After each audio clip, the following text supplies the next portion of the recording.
자, 정부가요, 이 KC 인정이라고 국내 안전 인정을 받지 않은 제품의 해외 직구를 금지를 추진하다가 19일 철회했다는 거예요. 16일 어린이용품, 전기생활용품, 생활화학 제품 80품목에 이 조치를 적용하겠다고 밝혔다가 사흘 만에 후퇴했다고 합니다. 저는요, 이 밝힌 게 맞다고 봅니다. 그리고 이걸 마치 모든 언론이 다 대다수의 국민들이 직구를 하고 있는데 이런 것들을 소비자나 소상공인 보호한다면서 KC 인정 없으면 못 산다고 이렇게 덜컥 정부 14개 기관이 모인 대규모 TF에서 부작용 예측 없이 정책을 냈다가 국민의 거센 반발에 사흘 만에 철회했다. 이 철회한 정부가 잘못한 거고요. 이런데 반발하는 국민이 제정신이 아닌 거예요. 소비자들이고 국민이 한다고 옳은 게 아닙니다. 국민이요, 솔직히 말하면 자기 발등 찍는 짓을 하고 있는 거예요. 싼 맛이에요. 그래서 해외 직구라는 게 뭡니까?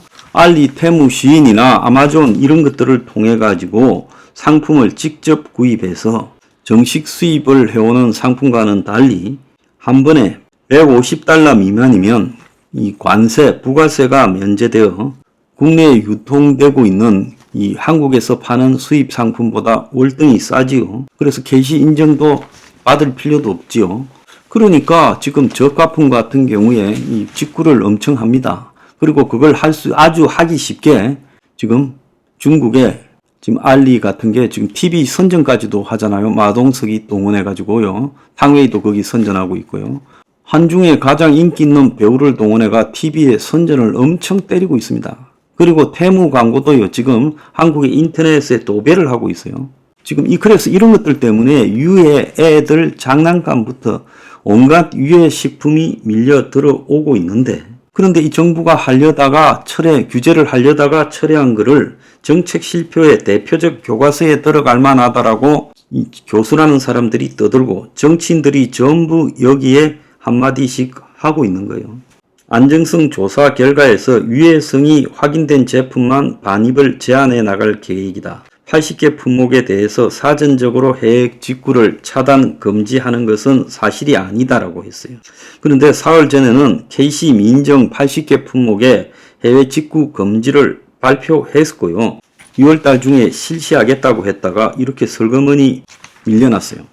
자, 최근에 유해하고 안정성이 확인되지 않은 중국산 저가 품목들이 직구라는 이름으로 대거 밀려와서 소비자 불만도 높았고 또 국내 기업들, 소상공인들도 피해를 보고 있다고 했지요. 특히 중국의 직구 플랫폼인 알리, 테무, 신 이것이 지난해 말부터 국내에서 플랫폼 활동을 하고 배송까지 지금 갖춰서 하면서 중국 저가품이 급증해서 한국에 밀려 들어오고 있어요. 그러면서 유해 물질이 발견됐잖아요. 그런데도 정부가 이런 거를 일부에 유해 우려가 있는 부분에 금지한다 하니까 맘카페, 커피, 오디오 동호회까지 반발했다는 거예요. 그래서 애 키우는 엄마들이 육아용품 값싸게 사는 길도 많나? 저거 애한테 중국의 육아용품 쓰게 할 겁니까? 고물가를 직구로 버텼다 하고 해외 직구 거래액이 연 6조 8천억이에요. 롯데마트 한 해 매출액보다 중국에서 들어오는 게 더 많다는 거예요. 한 푼이라도 절약하려고 소비 패턴이 바뀌어서 그렇다. 그래서 정부가 빈대 잡으려다 초과상간 태운 격이다. 중국의 알테시를 겨냥했는데 이 KC 인정 없는 미국, 유럽 제품까지 겨냥한 격이 되었다라고 지금 비판을 하고 일부의 이런 우려를 지적에도 밀어붙였다가 이제 정책을 철회하니까 그러면 이제 안전성은 어떻게 할 것이냐 비난이 나오고 있고 국내 중소기업들은 우리만 KC 인정받아야 되고 외국산 제품은 주먹구구냐고 비판하고 있어요. 자, 한동훈이가 소비자 선택권을 지나치게 제한한다라면서 여기에 직구 철회하라고 거들고 나섰고 유승민, 나경원이도 무식한 정책이다. 빈대 잡겠다고 초과상간 태우는 격이다. 이렇게 말했어요. 윤희숙은 이런 얕은 수로는 중국, 차이나 침공을 못 막는다. 이렇게 말하며 국내 경쟁력 운운하고 있어. 제가 핵명 21을 할 때 한국의 정치 세력 중에 유일하게 플랫폼에 대해서 강력하게 규제해야 된다고 했습니다. 지금 한번 봅시다. 한국만 마치 세계 자유시장 운운하면서 이렇게 지금 이 플랫폼에 대해서, 해외 플랫폼에 대해서 규제를 해서는 안 된다 이렇게 하고 있는데, 지금 보면 네이버가요, 일본에서 지금 지분을 매각하고 떠나라고 일본 정부가 입장을 밝혔지 않습니까? 자, 그러면 일본에서 왜 네이버에 대해서 이렇게 칼질이 들어왔을까요? 기본적으로 일본이 이런 국민의 메신저 역할을 하고 또 그 메신저 역할로서 각종 이 수익 창출 행위가 연결되고 있는 네이버가 만든 라인이 너무 커져서 일본의 국민 플랫폼이 되어 간다. 그래서 외국 회사가 일본의 국민 플랫폼이 되는 것을 용납할 수 없다라는 이런 입장에서 한일 간에 문제가 될 걸 각오하고 네이버 라인 지분을 매각해라고 강제 요구를 하는 겁니다. 자, 오늘 아침에 보면 카카오가 중국 법인을 철수하고 지금 청산에 들어갔다는 거예요. 네이버고 카카오고 일본이나 중국에서 다 밀려나고 있어요. 이거는요, 한국만 그런 게 아닙니다. 지금 아마존이 중국에서 철수했죠. 또 구글이 중국에서 철수했죠. 그럼 이건 뭘 이야기하겠습니까? 지금 플랫폼에 대해서 세계가 점점 강경하게 되어가고 있다라는 분위기입니다. 해외 플랫폼에 대해서요. 그래서 국내 플랫폼도 경계를 해야 되고 해외 플랫폼은 배제를 하는 쪽으로 규제를 하는 것이 굉장히 맞다는 거예요. 플랫폼 규제를 하지 않고 모든 직구를 허용하고 세금 안 내고 외국의 저가 물품들, 싸구려 위의 물품들을 사들이게 정부가 방치해서는 안 된다는 겁니다. 자, 왜 안 되느냐? 제가 그 이유를 이야기해 보겠습니다. 첫째, 직구를 통해서 유해, 저질, 음란 물질들이 너무 많이 들어옵니다.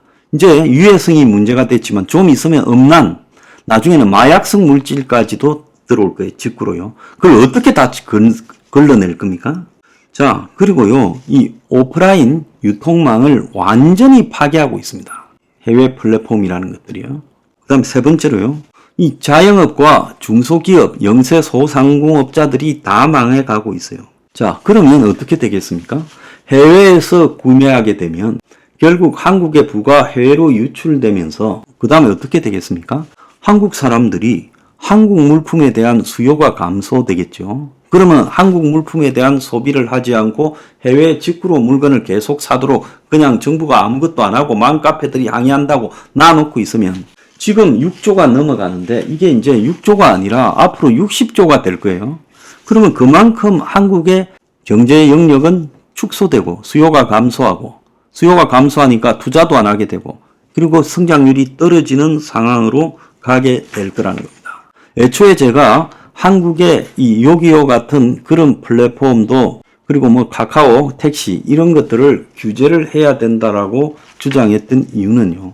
이런 것들이 한번 시장을 장악해버리고 나면 이제 한국의 자영업자들이 못 살아남습니다. 택시도 지금 카카오에 애속됐고요. 우선 돈벌이가 될지 몰라도 나중에 카카오 정책이 바뀌면 그냥 그대로 가는 거죠.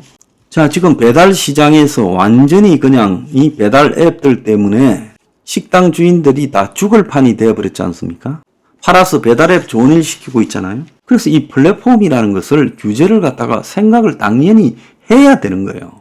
그러지 않고 편하고 싸다고 사재 끼면 안 된다는 겁니다. 그래서 이 플랫폼에 대한 문제 이 진지하게 내다봐야지 당장 이익이라고 무슨 날리고 정치인들이 정부가 건시안적인 정책을 했다고 하고 이런 데 가세하고 이 썩은 거예요. 뭘 모르니까 그 짓을 하는 겁니다.